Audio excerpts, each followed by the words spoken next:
When I woke up this morning and started writing my speech, I was thinking about my first month on campus in September when I was a freshman, and the football team went into that season ranked #1 in the nation preseason. And there was all this, I remember that September when I got here, there was all this excitement on campus. And our first game was at Wisconsin, and we went up there and we lost the first game 14, and there was this just crushing disappointment afterwards. And I'd like you to think of that soaring expectations followed by crushing disappointment as a metaphor for your next 20 minutes with me. When I was sitting where you are so many years ago, but what seems to me really like just yesterday, I was earning my degree in computer science, and yay nerds.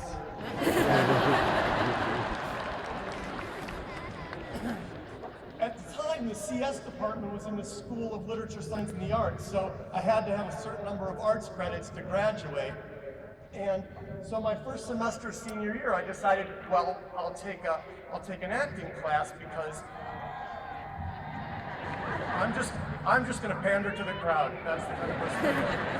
I thought I'll take an acting class because we won't have a lot of homework, and I'll go in and we'll say Arthur Miller lines to each other, and then I can work on my operating systems programs at night.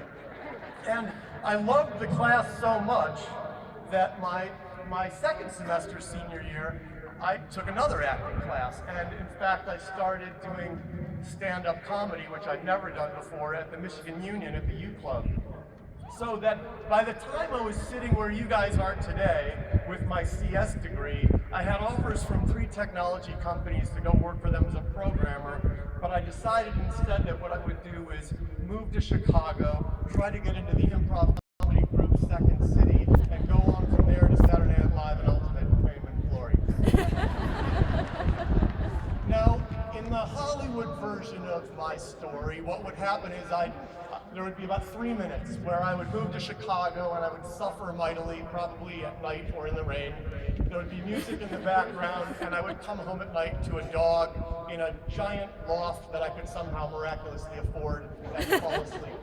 And after those 3 minutes, I would be discovered who would cast me in a film, and I'd walk down the red carpet, and my parents would be across the red carpet giving me the thumbs up. In the real world story of what happened when I decided to make a big bet on myself and take the chance to do this because it's what I loved, I was grinding away for a long time, and I had no money, and we would rehearse during the day and perform in these little theaters at night for free.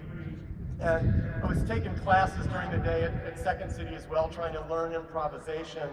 And I eventually had to get odd jobs because I had no money, so I put my CS degree from Michigan to use wrapping flatware and selling place settings at Crate and Barrel. But while I kept on improvising in Chicago for many years, I want to tell you 2 lessons I learned in that very first year there, learning at Second City. The first one was, we had this director at Second City who was instructing a class I was in named Don DePaulo. And there were 4 people up on stage, there were about 10 of us in the class, and these guys are improvising that they're in a laundromat. And the scene ends, and Don asks all of us in the room, what do you see up there on that stage right now? And there's nothing up there, so we describe what we see up on the stage. It's an empty stage.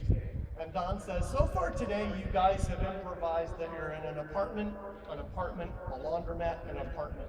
What are you afraid of?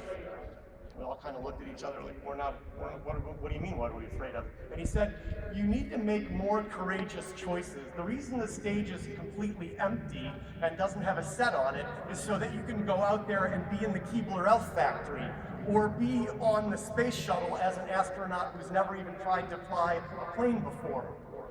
Make bigger choices, take courageous risks. And a few months later, I was studying in Second City with another legendary director there, Martin DeMott, and Steve Carell was out on stage. Steve and I were in the same group, and he was improvising something, and I was backstage, and I thought of this amazing line. And I thought, I gotta go out there and get in this scene, and I'm gonna get this line out. And so I enter the stage, and I tried to start moving the scene in the direction of what I wanted to say, and Martin stops the scene, says, stop. And he says to the whole class, but really he's talking to me. He says, you can't plan a script. The beauty of improvisation is you're experiencing it in the moment. If you try to plan what the next line is supposed to be, you're just going to be disappointed when the other people on stage with you don't do or say what you want them to do, and you'll stand there frozen. Be in this moment. He stopped everyone in the room and said, all of you, right now, be in this moment. Now be here in this moment. Now be here in this moment. I continued to stay in Chicago and improvise there for many years, and ultimately got lots of auditions for shows and got none of them. Fortunately, during this time, the internet happened. And that was great, because when the internet happened, I know it's funny to you guys, when I was your age, we didn't have the internet in our pants.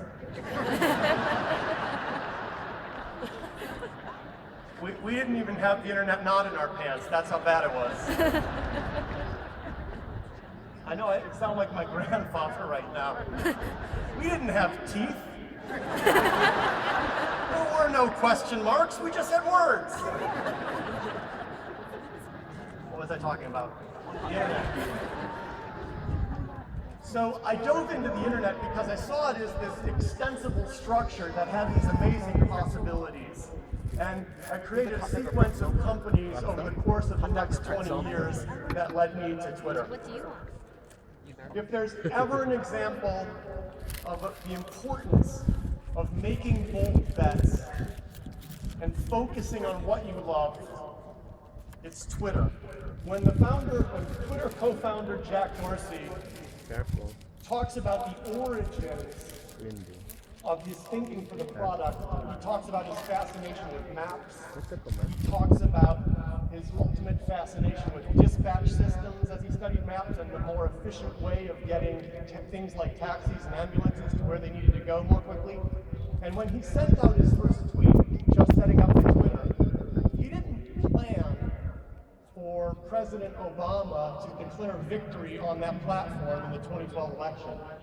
None of us at Twitter thought during the earthquake and ensuing tsunami in Fukushima, Japan, that our service would be a great alternative communication platform if the mobile networks in Japan were spotty in the aftermath. And certainly none of us even hoped, let alone considered, that our platform would be one of those used to organize protests across the Middle East and Tunisia and Iraq and Egypt during the Arab Spring. Here's the amazing thing about what I've observed when I've witnessed all those things. Not only can you not plan the impact you're going to have, you often won't recognize it even while you're having it. A few months after I started at Twitter, Russian President Medvedev was coming to the office. And that morning, going into the office, the streets were all completely blocked off by the San Francisco police, and the U.S. Secret Service was there, and Russian security forces were there. And so it was this crazy scene walking into the building. And I remember going through the metal detector to get into our office, which was there just for the day, and there were these guys in these crazy uniforms with these beautiful German shepherds that looked like they could kill you standing right next to them. And so there was just this huge buildup, and President Medvedev came into the office with his entourage, and there were all these reporters and cameras behind him, and he was going to send out his first tweet from the office to the rest of the world, and everyone was waiting for that to happen. And as he was walking down the hall, taking a tour of the office before going to send his first tweet, I get a tap on my shoulder, and I turn around and I say, "What is it?" And this person says to me, "The site's down." And being the thoughtful, charismatic leader that I am, I said, totally down? Totally down. So the next day, you guys and the rest of the world read President Obama welcoming Russian President Medvedev to Twitter and declaring that we maybe no longer needed the red phone anymore because we could now use Twitter. But for me, that moment was, the site is down. And it's always like that, not the site is down part. The impact is what others frame for you and the world after it happens. The present is only what you're experiencing and focused on right now. And every so often, my past and present come together. I was invited to this fundraiser at this children's hospital in the Bay Area last year, and Steve Carell was the guest speaker. And so I took a photocopy of this review of the group that Steve and I were in Chicago over 25 years ago to the charity auction. And I showed it to Steve when I got a chance to talk to him. He's mobbed the whole time by people, but we got a chance to have a brief conversation, and we looked at this photocopy of the review and talked about the different people in the group and where they were now. And we kept in touch with some, but not with all of them. And at the end of that conversation, Steve patted me on the back and he said, "I'm really sorry it didn't work out for you."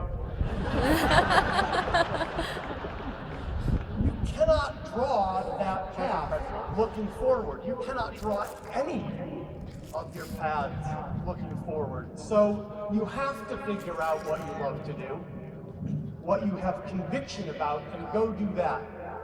Here's the challenge. So far, you guys have gotten where you are by meeting and exceeding expectations. You are awesome. You have excelled. Look at you. You look like an amazing giant choir. But from here on out, you have to switch gears. You are no longer meeting and exceeding expectations. There are no expectations. There's no script. When you're doing what you love to do, you become resilient because that's the habit you create for yourself. You create a habit of taking chances on yourself and making bold choices in service to doing what you love. If, on the other hand, you do what you think is expected of you or what you're supposed to do, and things go poorly, or chaos ensues, as it surely will, you will look to external sources for what to do next, because that will be the habit you've created for yourself. You'll be standing there frozen on the stage of your own life. If you're just filling a role, you will be blindsided. Here's the other problem. I don't feel like I can stand here and tell you to try to have an impact, because the problem seems so massive. It seems impossible to make any impact at all, and you just end up feeling like you can't do anything. Just thinking about it, Syria and Iran and North Korea, as you go through that list, it makes me want to sweat, and not just because I'm wearing this robe that has no natural fibers in it. I think this was synthesized from tractor fuel 3 days ago. So instead, what I implore you to do is believe that if you make courageous choices and bet on yourself and put yourself out there, that you will have an impact as a result of what you do, and you don't need to know now what that will be or how it will happen, because nobody ever does. So I like to think of you guys in the metaphor of my early improv days as having been backstage preparing, and you are here now, and look at everything you've accomplished. It's remarkable. You are just all so amazing to me, and I'm so proud of everything you've done. But as you get ready to walk out under the bright lights of the improvisational stage of the rest of your life, I implore you to remember those 2 lessons I learned years ago. Be bold. Make courageous choices for yourself. Be in the Keebler Elf factory. What are you afraid of? And secondly, don't always worry about what your next line is supposed to be. What you're supposed to do next. There's no script. Live your life. Be in this moment. Be in this moment.